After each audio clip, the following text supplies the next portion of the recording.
My name is Karl Dahlfred. I'm an instructor in church history and mission studies at Chiang Mai Theological Seminary.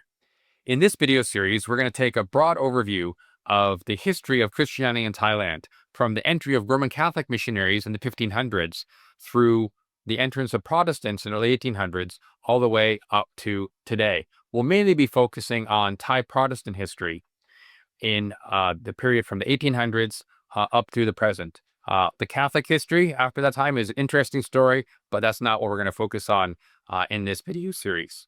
As you watch this, I hope you'll gain a broad understanding of what has happened in the past as a way of understanding what's happening in the present. Along the way, I'll highlight some lessons I think we can learn about missions, as well as some examples to follow and avoid, and maybe we'll get a little inspiration for a modern mission along the way as well. But mostly, I just want to let you know what happened so that you'll know what the situation is today and how things got to where we are. So without further ado, let's get started. In this video, we're going to take a look at Roman Catholic missions in Thailand before the arrival of the Protestants, so the 1500s up through the early 19th century. Between the early 1500s and the early 1800s, Portuguese and French Catholic missionaries were the only Christian presence of any sort in Thailand. At that time, Thailand was called Siam. It was the kingdom centered around Bangkok, and they spoke Central Thai or Central Siamese. As we go through this video series, I'll often use Thailand and Siam interchangeably. But I do so with the understanding that the modern nation of Thailand, as we know it today, its borders did not take shape until the late 1800s. So in some cases, I'll say the word Thai or Thailand anachronistically. In 1511, the first Portuguese Catholic priests arrived in the city of Ayutthaya. At that time, Bangkok was not the capital, but Ayutthaya, which in modern days is about an hour drive from Bangkok and up the river. The Portuguese embassy arrived, and the Portuguese priests arrived with them. The priests came not primarily to evangelize the Thai, but to take care of the Portuguese Catholic community, which was planting itself in Ayutthaya. There were traders, there was merchants, there was diplomats, and the priests took care of that community. They did some evangelism with the Thai, but mostly working with the expatriates who were living there. In the early 1600s, French Jesuits arrived, and they were later followed by the Paris Foreign Missionary Society in 1662. But whether it was the Portuguese or the French, the Dominicans or the Jesuits, there was little fruit in terms of the missionary efforts that they did in the country. Again, it was mostly looking after the foreign community, not so much reaching out to the Thai and the Chinese who were there. Nevertheless, they did start churches. The first church in Thailand, Catholic church, is St. Joseph's Church in Ayutthaya.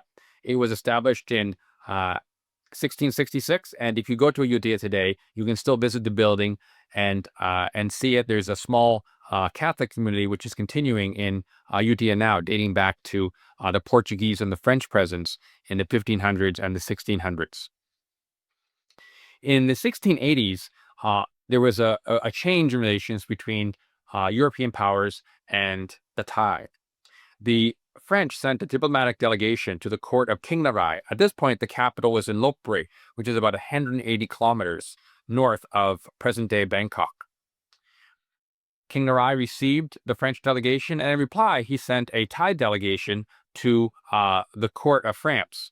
This was the beginning of an uncertain and contentious relationship between the French and the Siamese. French diplomats and priests were frequent visitors to the court of King Narai, and one foreigner in particular is worth discussing in detail because of his role in shaping Thai attitudes towards Christianity. Constantine Falcon. Constantine Falcon was a Greek Catholic adventurer. He'd been multiple places in Southeast Asia, and in the 1680s, he ended up at the court of King Narai after helping one of Narai's officials out of a crisis elsewhere in the country. Falcon came to prominence in the court of King Narai and became a trusted advisor of the king. He was given the official title of Jal Praya Wichayen. It seemed like King Narai was interested in Christianity. Both Falcon and as well as Catholic priests talked to the king about Christianity, about Christ, about Catholicism. Some thought that Narai might be close to converting to Catholicism. However, it's possible that Narai might have simply been polite for diplomatic and etiquette reasons. But nevertheless, Falcon gained enemies. There were Muslim merchants, there were high court officials that were suspicious of his intentions. And there is some evidence that Narai might have actually been in league with the French, with the agreement that once France took Siam, took Thailand as a colony, then Falcon would be the colonial governor of Siam. Having this group of people who were opposed to Falcon and were suspicious of his power and wanting to get rid of him, their opportunity came when King Narai fell ill and he was on the point of death. One of the military commanders who was in Narai's palace took the opportunity to have Falcon arrested, and he was tortured and he was executed.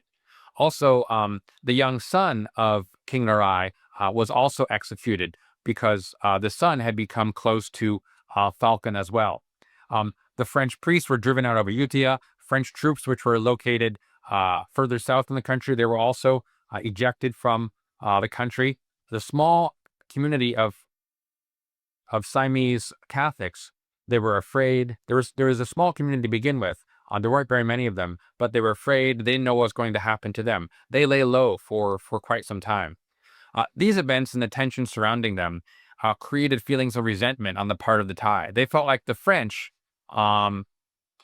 wanted to colonize them, and they were using Christianity as one tool in their toolbox to achieve their goal of colonization. That bad feeling had repercussions for later Catholic and also Protestant missionaries as well. Over the next century, Catholic priests were allowed back into the nation, but it was with feelings of tension. They were ejected again. Books were banned. Overall, it was not a good relationship between the Catholics and the Siamese authorities. At the end of the day, this is important because in the minds of the Thai, there was a linkage of Christianity with Western politics and culture. So when Catholicism was linked to colonization, the Thai understood that Christianity is just one part of the broader package of Western politics and Western culture. So if a Siamese was interested in Christianity and they actually became a Christian, became a Catholic, then in the minds of their fellow Thai, that person was a traitor to their country, because they were linking themselves with a foreign power rather than their own nation. So this idea that Christianity is a foreigner's religion, it's the white man's religion, it's the religion of somebody else, not us, and to change religion away from Buddhism to become Catholic, to become Christian of any variety, that represents being a traitor to your family, to your nation, to your country. And that mindset, that linkage of Christianity with foreignness is something that is persistent in the minds of Thai today, and it's been difficult to overcome, whether for missionaries or for Thai Christians themselves. In our next video, we'll take a look at the beginning of Protestant missions to Thailand, beginning in the early 1800s.